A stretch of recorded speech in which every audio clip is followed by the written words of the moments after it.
Sure. Well, I think in part this past year, it's run rather vertically as a member of exec.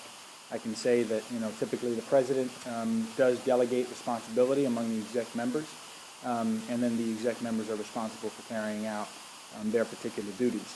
How I envision it working is a bit different. I'm more of the horizontal approach kind of guy, and I believe exec should probably work more communally than vertically.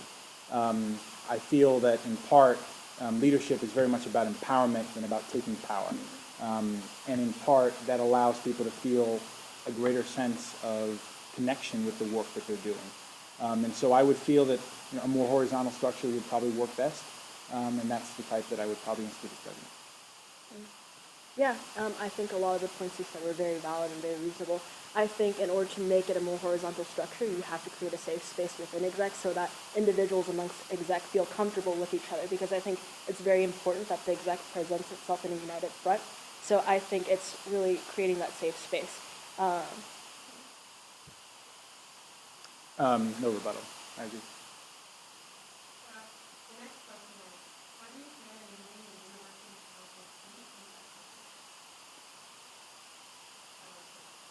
Yeah, so I think in terms of university council, it's really important to work with the vice president.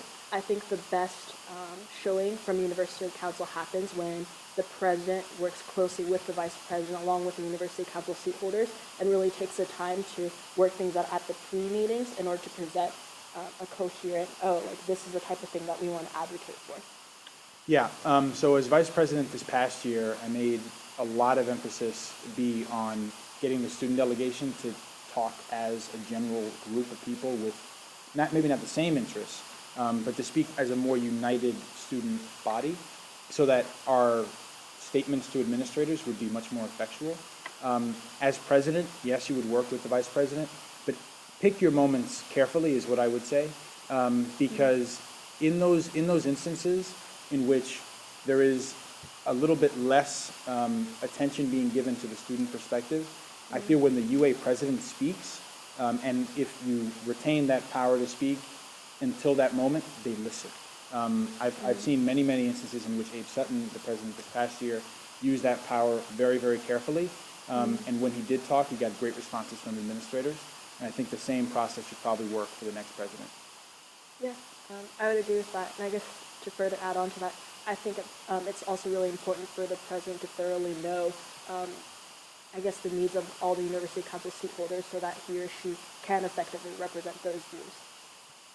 Yeah, and kind of piggybacking off that point, that's one of the really great benefits of serving as VP, because I've been able to sit with those groups in meetings throughout the course of the year, and it's kind of helped me get an understanding of where they're coming from and what those interests are.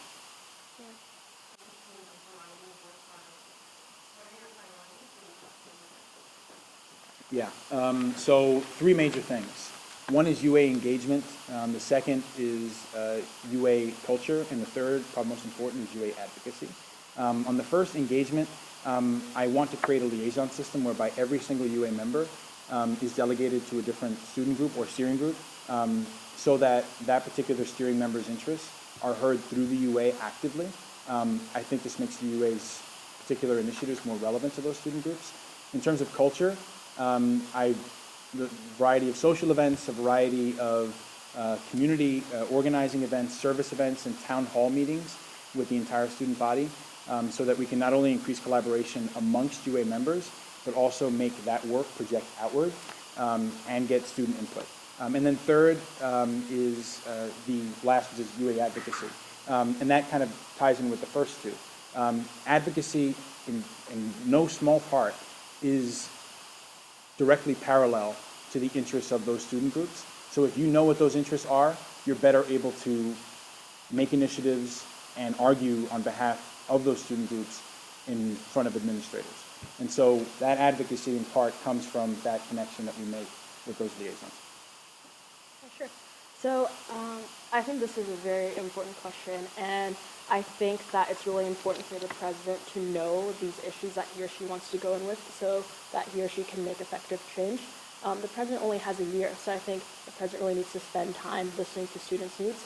After having a lot of conversations with students, student leaders, and faculty, I think that the 5 main points that I would really look at if I were president are mental wellness, better international integration. I think there should be a student hub towards more of the center of campus as opposed to on Chestnut. Financial aid, there needs to be a student voice within the financial aid office because these policies directly affect students. Finally, student expression. I think that there needs to be greater funding so that student groups can fully express who they are in a variety of different ways. And then finally, sexual assault, violence, awareness, and prevention, in the sense that they come into NSO and have these mandatory trainings. Yeah, so we have pretty much, if you look through our platforms on our different websites, we have pretty much the exact same issues that are the most critical. The reason I pointed out UA engagement and culture and advocacy side is to give you a broad overview of what I would be presenting, but those same interests are pretty much aligned with mine. Financial aid is critical. We all know that mental wellness is critical. There are a variety of things we can do there. But the reason for why I want to be more broad is because you can't go into every single detail in about 1 minute and 30 seconds. I think that the reasons why these particular issues are so important and I feel like I could best represent them is because I've been advocating for these issues for the past year and a half. I've been working with different groups on these very, very issues.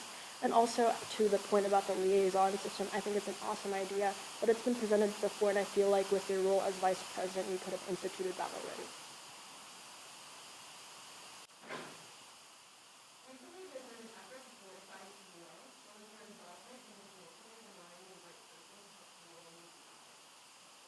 Yeah, so honestly, I wasn't approached about this politicization or this petition at all.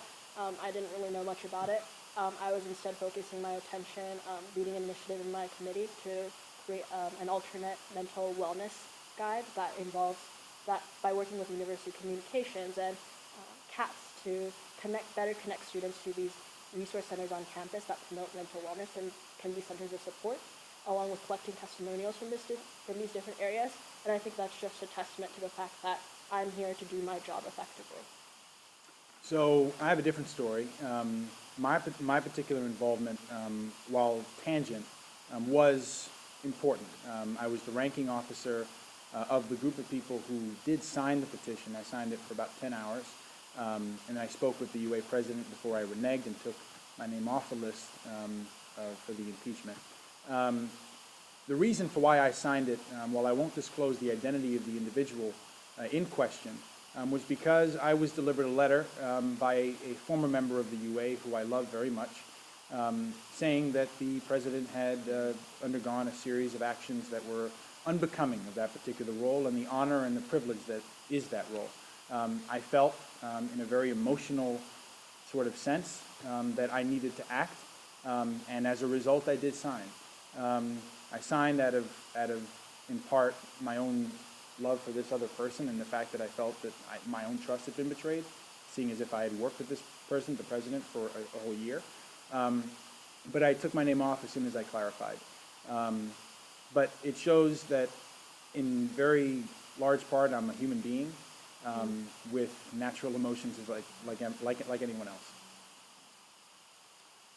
I mean, I don't know. I feel like, once again, we have a job to do, and the fact that this happened during a very crucial time, the budget process, I think goes to show that, yes, like, I understand you're a human being, but you have to really take into consideration the role that you are as a member of the UA, and the fact that we had to push the budget back was pretty ridiculous.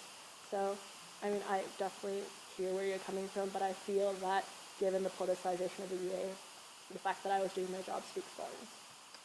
I too was doing my job. I ran UA steering that same week. In fact, 24 hours before I did sign it. So I wasn't not doing my job. In fact, I was going over to West Point soon after that to debate at a conference representing Penn. It's not a matter of doing your job or not. I don't agree with that. This is about me standing up for a friend who I thought was in need. And at a time in which mental health is such a critical thing on this campus, I acted in response to that particular effort and to my love for this other person. So I stand where I do.